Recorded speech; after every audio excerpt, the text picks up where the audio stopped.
Ad-din medical college হাসপাতালে আছেন সহকর্মী রাব্বি সিদ্দিকী। তার সঙ্গে কথা বলতে চাই। রাব্বি, হাসপাতাল কর্তৃপক্ষ একটু আগেই ব্রিফ করেছে, তারা কি বললেন?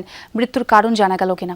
কিছুক্ষণ আগে হাসপাতাল কর্তৃপক্ষ বক্তব্য দিয়েছে। তাদের যে ব্যাখ্যা সেটি হচ্ছে যে তারা একটি তদন্ত কমিটি করেছে এবং সেই কমিটি কাজ করছে কেন এতগুলো শিশুর প্রাণ ঝরল সে বিষয়টি নিয়ে তারা কিছুই জানে না, কারণ বলতে পারছে না।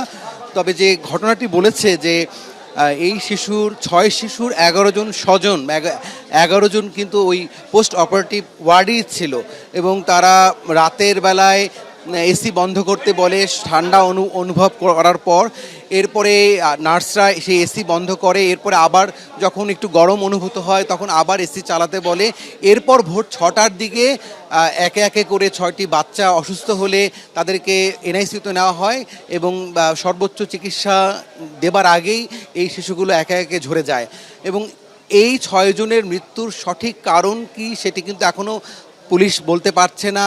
হাসপাতাল কর্তৃপক্ষ বলছে তাদের কোনো গাফিলতি ছিল না, তো তারা তদন্ত কমিটি করেছে। পুলিশের অন্যান্য ডিপার্টমেন্ট, সিআইডি সহ অন্যান্য ডিপার্টমেন্ট তারাও তদন্ত করছে কেন এই শিশুগুলোর মারা গেছেন।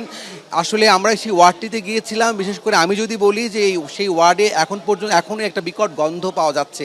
সেই গন্ধে আসলে কোনো স্বাভাবিক সুস্থ মানুষ সেখানে বেশি সময় দাঁড়াতে পারছিল না।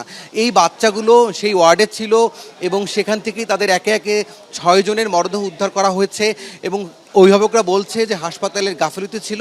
এখন তদন্তই বলতে পারবে যে কেন এই শিশুগুলো প্রাণ এভাবে ঝরল। রাব্বি, আপনাকে অনেক ধন্যবাদ।